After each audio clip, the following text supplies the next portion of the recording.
Bismillahirrahmanirrahim. Assalamualaikum warahmatullahi wabarakatuh. Syukur alhamdulillah kita bisa berjumpa lagi di channel ini. Sholawat dan salam selalu dan tetap tercurahkan kepada junjungan kita Nabi besar Muhammad sallallahu alaihi wasallam. Allahumma sholli ala sayyidina Muhammad wa ala ali sayyidina Muhammad. Harapan dan doa saya semoga saudaraku semuanya selalu diberikan kesehatan, dilapangkan rezekinya, diampuni dosa-dosanya, dan dipanjangkan umurnya. Amin ya rabbal alamin. Sahabat beriman yang dirahmati Allah, Al-Adlu adalah sifat Allah yang artinya Maha Adil. Keadilan Allah Subhanahu wa ta'ala bersifat mutlak dan sempurna, tidak dipengaruhi oleh apapun dan oleh siapapun. Segala yang Allah ciptakan mempunyai kelebihan dan kekurangan. Itu semua sudah diperhitungkan oleh Allah dengan matang. Semua yang Allah ciptakan sesuai dengan kodrat dan jenis makhluk tersebut, baik manusia, hewan, malaikat, tumbuhan, dan jin sekalipun mempunyai kelebihan dan kekurangan. Setan dan sebagian jin yang ingkar kepada Allah Subhanahu wa ta'ala menjadi makhluk yang menyesatkan. Tipu daya mereka akan terus dilakukan dengan tujuan menjerumuskan manusia ke lembah kemaksiatan. Makhluk ini digambarkan memiliki kekuatan yang besar untuk menumbangkan keimanan seseorang.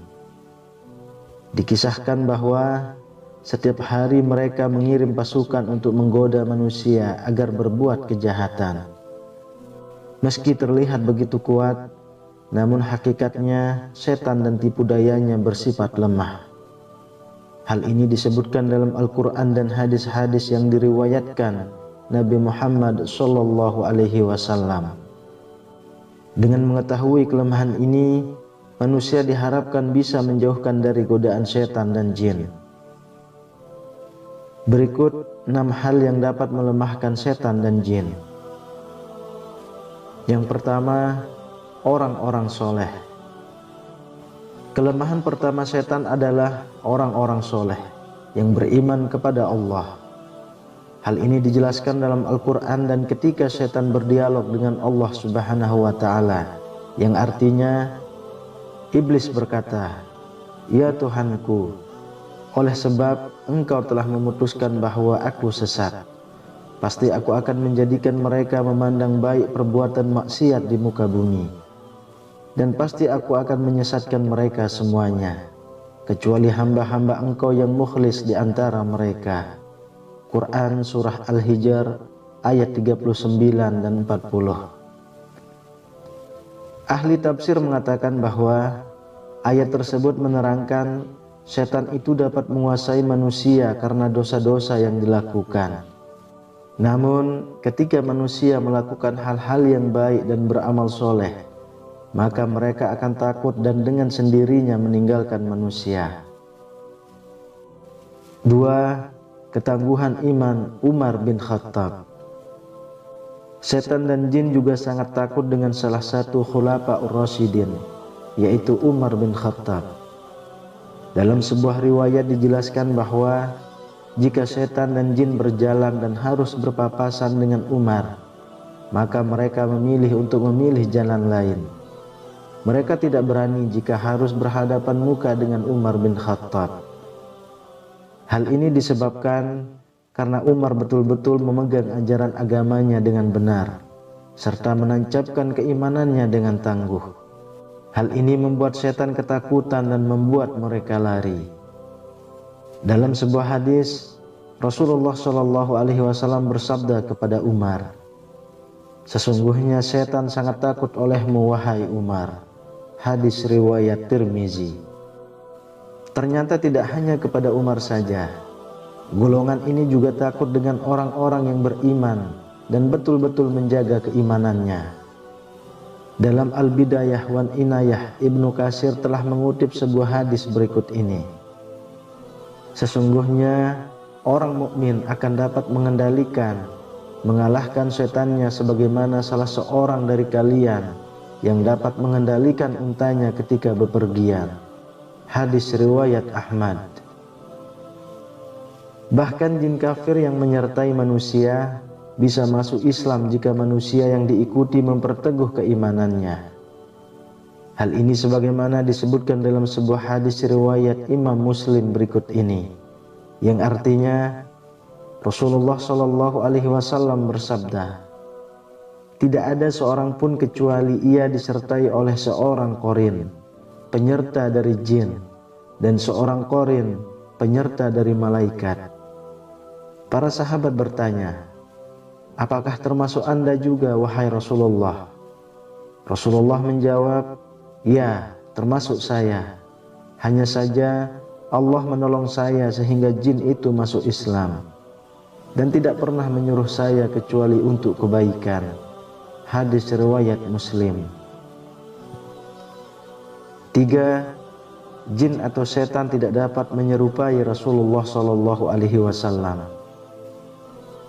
Kelemahan setan dan jin lainnya adalah tidak dapat menyerupai rupa Rasulullah Shallallahu Alaihi Wasallam. Sehingga jika seseorang bermimpi bertemu dengan Rasulullah Shallallahu Alaihi Wasallam dan memiliki ciri-ciri sesuai dengan literatur yang menggambarkan Nabi Allah ini, maka hal itu benar-benar Rasulullah. Dalam hadis sahih dikatakan, yang artinya Rasulullah Shallallahu Alaihi Wasallam bersabda, barang siapa yang bermimpi melihatku, maka dia sungguh telah melihatku karena setan tidak dapat menyerupaiku. Hadis riwayat Muslim. Keempat, tidak bisa melewati batas langit. Setan dan jin memang bisa bergerak cepat dan terbang layaknya malaikat. Namun, mereka tidak akan bisa menembus batas langit tertentu yang bisa dilewati oleh malaikat. Jika dipaksa melewati batas yang ditentukan, maka mereka akan hancur dan mati. Karena itu pula, jin tidak dapat mengetahui dan mencuri informasi dari langit, sehingga apa yang dibisikkan ke tukang-tukang ramal dan dukun adalah kebohongan semata. Yang kelima, pintu yang ditutup dengan menyebut nama Allah. Setan dan jin juga tidak bisa memasuki pintu yang ditutup dengan menyebut nama-nama Allah. Dalam sebuah hadis Rasulullah Shallallahu Alaihi Wasallam bersabda, yang artinya, tutuplah pintu-pintu dan sebutlah nama Allah ketika menutupnya, karena setan tidak akan membuka pintu yang sudah terkunci dengan menyebut nama Allah. Tutup jugalah tempat air minum dan bejana-bejana kalian sambil menyebut nama Allah, meskipun kalian hanya menyimpan sesuatu di dalamnya. Dan ketika hendak tidur, matikanlah lampu-lampu kalian. Hadis riwayat Muslim. Yang keenam, jin takluk kepada Nabi Sulaiman. Di antara mukjizat Nabi Sulaiman adalah dapat menaklukkan jin dan setan, sehingga semuanya dapat bekerja atas perintahnya. Hal ini sebagaimana ditegaskan dalam ayat Al-Quran berikut ini, dalam Quran Surah Syad ayat 36 dan ayat 38. Kemudian kami tunjukkan kepadanya angin yang berhembus dengan baik, menurut kemana saja yang dia kehendaki. Dan kami tunjukkan pula kepadanya setan-setan semuanya, ahli bangunan penyelam, dan setan yang lain yang terikat dalam belenggu. Quran Surah Syad ayat 36 dan 38. Mukjizat ini diberikan kepada Nabi Sulaiman sebagai pengabulan atas doanya yang mengatakan, dan berikanlah kepadaku kerajaan yang tidak diberikan kepada seseorang setelahku. Quran Surah Sad ayat 35. Doa Nabi Sulaiman ini menyebabkan Rasulullah tidak jadi untuk mengikat jin yang datang melemparkan anak panah ke muka beliau. Dalam sebuah hadis Muslim dikatakan dari Abu Darda berkata, suatu hari Rasulullah Shallallahu Alaihi Wasallam bangun. Tiba-tiba kami mendengar Rasulullah mengatakan, "Aku berlindung kepada Allah darimu." Kemudian Rasulullah Shallallahu Alaihi Wasallam berkata, "Allah telah melaknatmu sebanyak 3 kali." Rasulullah lalu menghamparkan tangannya seolah-olah beliau sedang menerima sesuatu. Ketika Rasulullah selesai sholat, kami bertanya, "Wahai Rasulullah, kami mendengar Anda mengatakan sesuatu yang belum pernah kami dengar sebelumnya. Kami juga melihat Anda membukakan kedua tangan Anda."